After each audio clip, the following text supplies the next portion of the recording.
All right, welcome to Nested Loops. We're wrapping up the final. Um, yes, we're going to do the epilogue and any discussion there. And I'm going to readjust. Okay, so I'm going to switch over to Alex. He's continuing from there, so go ahead. Great. Hey, okay. So yeah, this is the epilogue. Badass Making Users Awesome. Pretty quick. Okay, so one of the questions that we pose here at the end is how much do we care about our users, right? So if we're talking about brand engagement, right? Typical brand engagement has very little overlap. Overlap meaning this sort of circle thing and graphs I have here on the side. This is what's good. There's what's good for the brand or what's good for the user with a very small intersection in between, right? And the goal should be to have the overlap be as large as possible, right? So we want to make the brand engagement part of the learning experience. Yeah. So over here, we have what's good for the brand, good for users, and then in the middle there's something that's like good for both, right? A helpful YouTube video that maybe the brand put out that the user can go through and use and learn. This is more what we're looking for, right? We want the engagement to be super high, right? We want all of our videos and blog posts and discussions, these things that the user can use their time to get better at, right? But they're also engaging with our brand and not just in like a sort of meaningless way. They're engaging with us in a way that sort of drives what they want contextually, which is to get better at what they're doing. But some people, you'd ask like, what if our engagement is fun though, right? Like, maybe it's not necessarily like learning content, but what if we have like social media contests or they just enjoy engaging with us, right? And the other poses that you can't really have it both ways, right? You can't take users' time to engage with our brand, but also expect them to take their time to learn, right? So, if sort of going back to the cognitive drain chapters of earlier, if they're taking their time to like try to win a Twitter contest, the other's posing that they're not taking their time to learn and get better at what we help them do. But there is an exception, right? And that is if we describe engagement as involved in what we provide that makes them better at the context they care about. So that's sort of what I was talking about earlier with this here, right? If we can have it both ways, sort of, if we make our engagement all about the context, right? And all about making them better, at that context. And here's a quote down here that I thought was good, direct from the book. It says, if we really care about our users, we'll help them do what they want, not what we want, right? So, maybe we want the engagement on our social media because that's good for our brand, obviously, to have. But, if we really care, then we're going to help them get better at what they came there to do, right? Badasses at life, right? So we should recognize that our users' goals are not just to be a badass at what we help them to do, but everyone wants to be a badass in life, right? So, the idea is here, applying what we've learned, we've had a chance to help people become more skillful and capable. The author used the phrase to make the world more high res, which I liked, we have a chance to help people spend more of their cognitive resources on the people that they care about instead of cognitive resources getting, caught down in what we're teaching them. And, it's up to us to raise the bar and to care about our users as people, right? With demanding and complicated resource draining lives. If we can care about our users, people, I think the idea is that we'll make better choices and helping them take off some of that cognitive load so they have other places to apply it. And then, yes, there's this little note for anyone who's made it this far. Thank you for scarce cognitive resources. And they leave a little tip, the power of pose. And it's Amy Cuddy's TED Talk. I actually saw this a while ago. I'm not sure if anyone else has seen it, but the idea, it's about adopting high power posture and how that has an effect instantly on the blood chemistry, right? So, and they did this study in, I think it was Harvard in 2012, and found that power posing helps increase confidence and reduce stress, right? The experiment found that people who power posed before a mock interview performed better and were more likely to be hired, as in and it had nothing to do with their posture during the interview. So it's not like their power posing then made them have good, confident posture, but it had an impact on their preparation for their interview and how they felt going into the interview. Which then, I guess, the suggestion is that they were less stressed and more confident, right? But it's an interesting TED talk, and I thought it was a cool way for her to sort of end the book with this with a nice tidbit of information here for people who have not seen. But yeah, that's after that it was the end. Go you, go us. Gosh. All right. Interesting. Tony Robbins has a whole deal. It's like in his book, Ultimate Power, about physical and mental. What's what I'm looking for?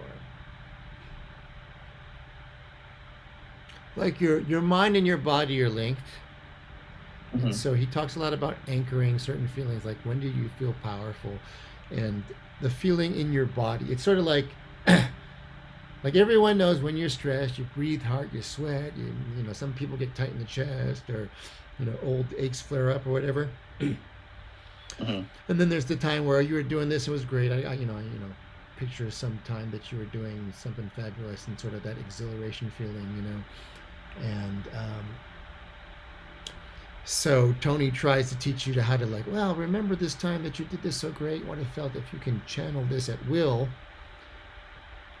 that would be good for you in general. And so this sort of power pose kind of reminds me that of taking this like the picture on the previous page of the woman standing, or the person standing.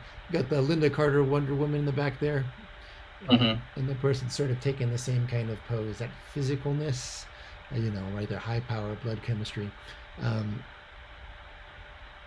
Like it goes one way when you're rocking, you sort of take these postures. So if you can do the reverse, you can take the posture to get your body to rock, something like that.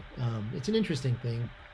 Certainly probably fits in with athletes always do a lot of visualization, or supposedly successful athletes do a lot of visualization.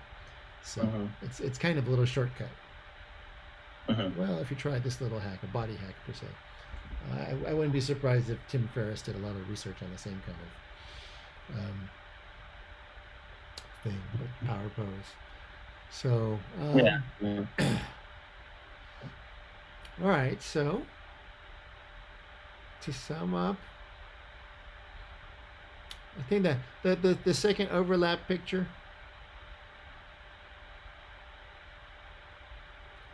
this would be Yeah. good for us if we can engage. If what's good for the brand is good for the user, certainly if we make the users more successful, then we're better.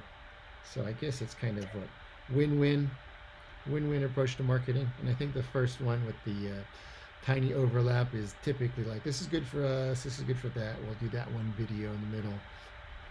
Mm-hmm. This is probably the typical level of engagement, and the better one is the one with the big overlap.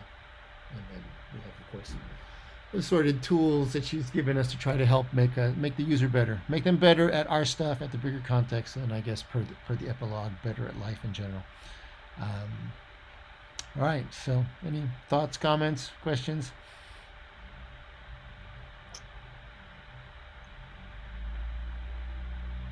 Yeah, I mean, I think I just generally sort of agrees with what you're saying. I really like the visualization of these overlapping things here. And I mean, it makes perfect sense to me, right? To be like, oh, of course, like by helping our users get better, like your brand engagement. I guess it's all in the details of like how you start implementing kind of thing. I think a good recent example of more of this, good for the users and good for our engagement is the RTA app, which is very recent. We're getting, engagement, we're getting traffic to the app, and people generally like it. I've seen requests for more features already. And that's a good sign. So I don't know what we're doing to reach out, but certainly I think engagement opportunities are there. And a chance for us to to It listen gives and help users them what get they better. wanted. Like there was a comment that's like, "Oh, this is what I've been looking for," So they like it. Yeah. Cool. All right. Well, anything else from the peanut gallery?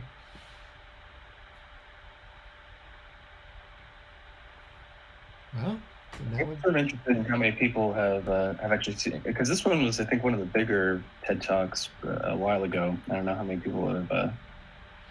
I'm looking at this and I'm going, I think I've watched it. Yeah.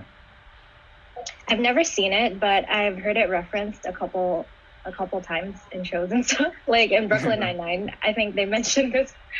But yeah, I have never seen the talk. Yeah, if I haven't seen it, then I've definitely seen other people reference it. The power pose. Yeah. Yeah. It's just when I look at the books, I go, oh, I'm familiar with this material. I don't know if I've seen the talk. I think I may have. But... I've seen the talk, familiar with the material, and there's a different book that is totally against the whole circuit of talks, which is very interesting. Like the woman that did this is a tangent. The woman that did that does a lot of research on women and women both institutionalized and like a general systematic oppression of women and stuff like that, right? And systematic abuse or sexual harassment, all the kinds of studies. But when she's famous for this one thing, because in this one thing, there's no villain, right? Okay. So the point of that book is like a lot of thought leaders are approved as thought leader, or their talk kind of get approved only when there's no villain. Okay. So like this is a talk that makes women feel better, everybody feel better, without really addressing the underlying problem. So anyway, sorry to bum everybody out.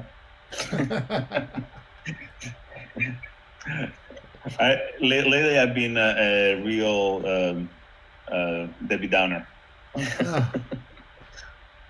Yes, I'm depressed. I'm just gonna lay down now.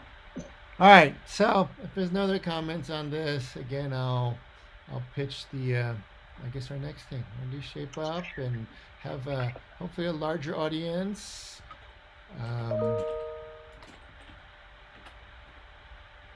That's not the one.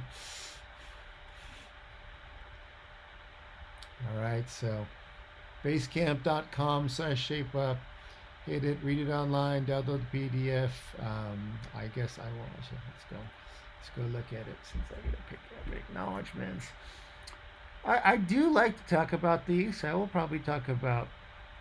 I kind of always like, especially sometimes it's fairly revealing when they say, "Hey, this is what went into this." And introduction, growing pain.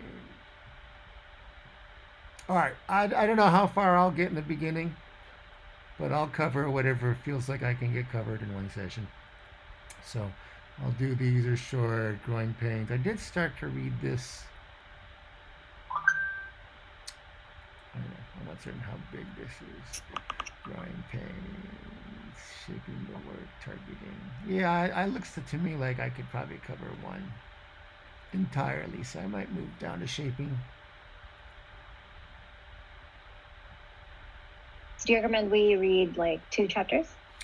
Yeah, I mean, I realize, what happens is you start off and you're good at keeping up and you lose it. So it looks like it's fairly quick. Maybe I should read the whole thing in the next 2 weeks, and then I'll never be behind. Good idea. Just read it in one thing, and then, of course, when you have to present, you reread the chapter as appropriate. So I will cover one for certain, and it looks like I could cover two. So maybe I'll cover. I'll shoot. Looks like chapter 2 is short too, and he's got some. Fortunately, I'll have to paste a lot less pictures. It looks like. So yes, I'll go for 2 chapters. We'll see what happens. At that rate, this is only 14 chapters, so maybe we'll be done in 7 sessions or less. No, I kind of like. I think this top picture is a kind of good shape up. Like, what's going on? Here's the basic sheep. Oh, we'll grab this hunk. Oh, we've got these hunks, and we have other parts divided. I kind of like the. Even though they like to poo-poo on agile terminology and stuff, looks very agile to me. All right, if that's it, then I guess we're done. Thank you. All right. Thanks. Yep. See you in 2 weeks. Thank you.